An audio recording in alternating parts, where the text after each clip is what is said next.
반복되는 듯한 일상에 무기력해지고 꿈이 무엇인지 지금 하고 있는 일을 통해서 하나님께서는 영광을 받으시는지, 하나님께서 저를 통해 어떤 일을 하시려는지 모르겠는 답답한 마음과 함께 저는 잠시 쉬다 오려는 마음으로 코스타를 갔습니다. 그렇게 다양한 삶의 물음표들을 가득 안고 간 코스타에서 하나님께서는 3박 4일이라는 시간을 통해 그동안 제대로 가꾸지 않았던 제 마음의 정원을 다양한 방면으로 바라보게 하셨습니다. 하나님께서 보여주시고 말씀해 주시는 것을 깨닫다 보니 걱정이란 잡초들 아래 하나님께서 심으셨던 아름다운 것들을 바라보게 하셨습니다. 첫 번째로 하나님께서 보게 하신 것은 제가 잊고 있었던 저의 꿈과 비전이었습니다. 첫날 식당에 들어가자 누군가가 저를 부르는 소리에 놀라서 뒤돌아보니 몇 년 전 잠시 섬겼던 작은 교회의 중고등부 학생들이 이제는 대학생으로 제 앞에 서 있었습니다. 반가웠던 마음과 동시에 그 아이들을 위해서 기도했던 시간과 하나님께 젊은 청년들이 세상이 아닌 하나님 안에서 살 수 있도록 인도하는 삶을 살겠다고 고백했던 제 자신이 생각났습니다.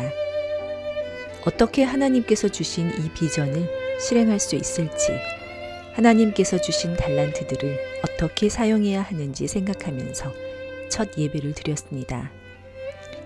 첫 예배 시간, 우리의 작은 순종으로 행하실 일 기대하며 하루하루 주어진 그 자리에서 주뜻 이루며 라는 찬양의 고백을 하게 하셨고, 시편 139편의 찬양을 통해 나보다 나를 더 잘 아시는 주님께서 나의 발걸음을 인도하신다는 말씀을 해주셨습니다. 하나님께서는 첫날부터 찬양을 통해 매일 저에게 작은 순종을 할 수 있는 새로운 하루를 주시는 것에 감사하라 하셨으며, 구하여 얻은 은혜라는 뜻을 가진 저의 이름을 생각하며 앞이 잘 보이지 않아 어디로 가야 하나 모를 때엔 하나님의 뜻을 구하라고 얘기해 주셨습니다. 이어지는 룻의 이야기 또한 하나님께서 이곳에 부르신 이유를 알려주셨습니다.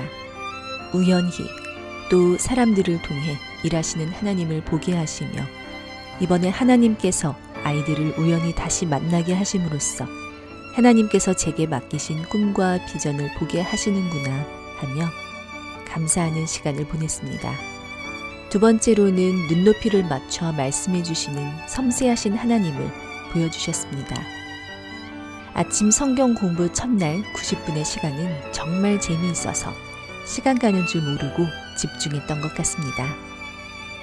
요한복음의 가나안 잔치 이야기, 물이 포도주가 되는 이야기는 처음 접한 내용도 아니고 주일학교 때부터 들었던 이야기인데 한 절 한 절 보물찾기 하듯이 더 깊게 들여다보니 하나님께서는 요한을 통해 정말 섬세하게 하나님의 아름다운 구원의 이야기를 하셨구나를 깨달았고, 저를 통해서는 어떤 하나님의 이야기를 쓰실까 기대도 하게 되었습니다.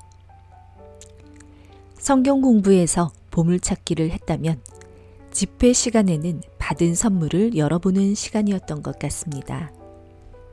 하나님께서는 니고데모의 이야기를 통해서, 바울과 실라의 이야기를 통해서, 야곱의 이야기를 통해서, 강사님과 친구들의 간증을 통해서 저의 삶이 어떻게 하나님의 아름다운 이야기로 펼쳐질 수 있는지 제 눈높이에 맞춰서 말씀해 주셨습니다. 높은 권력을 가지고 있던 바리새파 니고데모의 이야기는 제 삶에 많은 것이 채워져 있어도 제일 중요한 하나님의 말씀이 없으면 헛된 것임을 보여주면서 저의 삶의 중심은 무엇으로 채워져 있었는지 바라보게 하셨고 저를 내려놓게 하셨습니다. 세상을 소란스럽게 했던 바울과 실라의 이야기를 통해서는 반복되는 일상에 무기력했던 저에게 세상을 따라 흘러가는 사람이 아닌 하나님께서 이끄시는 대로 순종하는 사람은 세상에 두려움이 없으며 하나님의 영과 주시는 열정을 가지고 하루하루 살아가는 것임을 저에게 가르쳐 주셨습니다.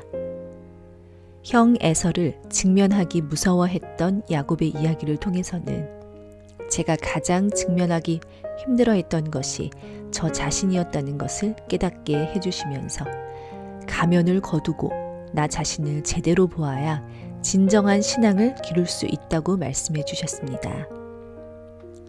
또 강사님들과 또래 친구들의 간증들은 작은 순종으로 하나님의 역사하심을 체험할 수 있으며 하나님께 시선을 돌릴 때 나날이 주시는 은혜로 삶의 감사가 가득해진다는 것을 말씀해 주셨습니다.